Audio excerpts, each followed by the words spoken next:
I'm Channing Curtis. And I'm Tim Pham. Creme 2 is at the Spokane Interstate Fair, and we are so excited. And this morning, meteorologist Thomas Patrick is live at the fair doing some fun activities, giving you a look at the forecast as well. But Thomas, you are having a lot of fun this morning, checking out different areas at the fair. There's so much to see.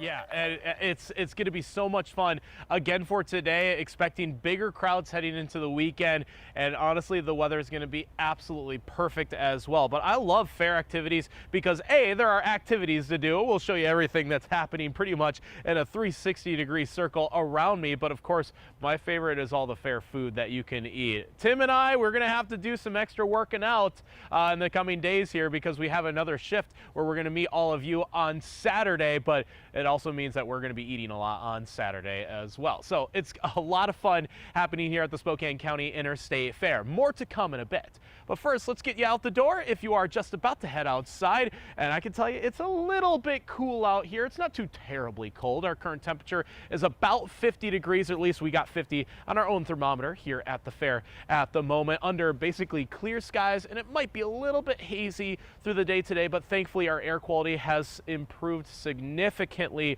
from this point yesterday, where we were still bordering in that orange category, the unhealthy for sensitive groups range. Yeah, a lot better for today. And temperatures are going to be really nice as well. Looking at well into the 70s, like 75 to 78 degrees across most of the inland Northwest for this afternoon under mostly sunny skies. And your fair forecast, if you're heading for the afternoon hours, if you're hoping to get some lunch in, if you don't have to work for the back half of the day today, it is going to be excellent to get out here. Again, temperatures in the 70s. If you're heading here for tonight, well, after dark, which sunset is 7 o'clock now. It's our last day of a 7 p.m. or later sunset for quite some time. It does start to get cool pretty quickly. We'll see those temperatures slip into the 60s by the time Nelly hits the stage later on tonight. So obviously a lot to do between the entertainment for the kids, the food you can eat, and of course the entertainment for the grandstand stage as well. So we'll be trying out a few activities and show you what you can do if you are heading down here along with the kids, coming up in just a couple minutes. All right, thanks, Thomas. Now, if you have not had a chance to go down and visit the Creme 2 booth at the fair just yet, you still have 3 more days to go check it out. Tonight, the Creme 2 sports team will be there for a meet and greet, so you can go ask them all of your sports questions that you have. Yeah, that's right. And then tomorrow, you can meet Mark, Whitney, and Laura. That's happening tomorrow on Friday, and then on Saturday, the entire Creme 2 crew will be there at the fair. Our booth is across from the VFW post, so come on down and say hello. We'd love to meet you. Right now, state lawmakers, they held a town hall last night to talk about how to hold drug users accountable despite restricting Washington State Supreme Court decision. Nicole Hernandez joining us now live this morning. Nicole, tell us more about how this decision can change, how that decision changed how law enforcement can fight drugs here in Washington. So, Tim, the Blake decision came down last year in 2021, and it made it so that officers cannot just arrest someone for a simple drug possession on the first time. It makes it so the officers have to give a person 2 warnings and refer them to treatment each time. Then on a 3rd possession, the officer can arrest them. Police Chief Craig Meidel was at the town hall last night where lawmakers talked about this decision.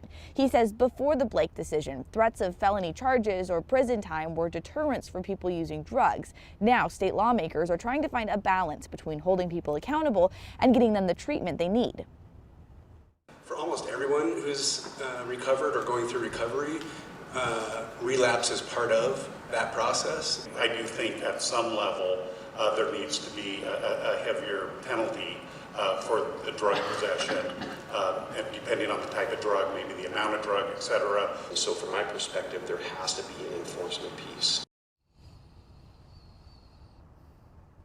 So Meidel says property crime in Spokane is up 25% compared to last year. He says part of that is people are stealing to support their drug habits. And he says overdoses are up by 285% here in the Spokane area. The legislature for the state is back in session come January, but this is not going to be the last discussion that lawmakers here locally and at the state level have about this decision. In Spokane, Nicole Hernandez, Creme 2 News. Overnight, the Spokane Public School Board agreed to increase the budget for Durham school bus services. Now, this new contract will give a 7% increase to Durham School Services, which operates school buses. The district has not said if this will provide more bus stops for students because the cost of each bus route has gone up due to inflation. So the total number of routes we're contracting with Durham has gone down. Their per route cost has gone up due to inflation. So every route they run costs more. Also, a hotline available to parents for them to call with questions about these changes. That number is right there at the bottom of your screen. Happening today, a replica of the Vietnam Veterans Memorial will be in Liberty Lake. The half-size replica toured all 50 states since 1984. It will stop in Liberty Lake, and it will be the only one it makes in the West this year. The memorial will be located at Pavilion Park in Liberty Lake starting tomorrow and will run through the 19th. It arrives this morning at 8:30. There will be an opening ceremony at 5:30 tonight where the names on the wall will be read. The memorial is open 24 hours a day and is free to all visitors. It's 6:07 now. Let's take a look at your morning rush. More news in less time. A two-car crash shut down Elk Chatteroy Road last night. 2 people involved in that crash were taken by helicopter to the hospital. Right now, we don't know how they're doing. However, investigators say they were not wearing seatbelts. The driver in the other car only had minor injuries and was not taken to the hospital. Well, a research company is ranking Idaho as 5th in the country for ski resort visits. RRC found winter 2020 to 2021 saw a record number of skiers and snowboarders.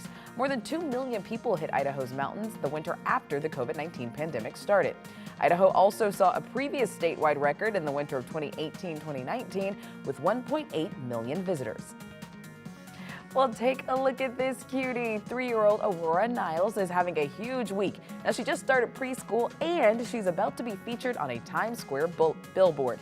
Now, the West Valley preschool student will be part of the Times Square video presentation featuring photos that highlight the value that people with Down syndrome bring to their communities. The presentation will be displayed in Times Square on Saturday from 6:30 to 7:30 in the morning. You can actually watch a live stream of the video on the National Down Syndrome Society's Facebook page. And that's a look at your morning rush. Too many missteps were made early on in the response, and a couple hundred cases turned into 21,000. Washington Senator Patty Murray joined a hearing on public health officials about the spread of monkeypox. Yeah, this comes just days after one person in California died from the virus. Monkeypox is now in all 50 states. The CDC says while the spread of the virus is slowing down, there are still pockets of the country where cases are on the rise. The CDC also says it's increased the amount of tests to 80,000 per week. And so far, more than 540,000 vaccine doses have been administered, with millions more available. The U.S. response to monkeypox should in turn help to inform our response to the inevitable next emerging or re-emerging infectious disease of pandemic potential.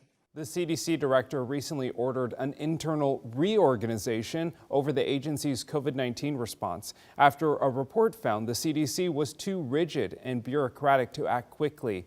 The report also cited the agency's slow release of information to the public and its confusing and overwhelming COVID guidance. Now, there have been 506 confirmed monkeypox cases here in Washington state.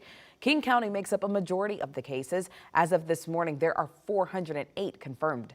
Now, Spokane has only 7 cases so far. Statewide, 14 people have been hospitalized with the virus. None of these patients have died.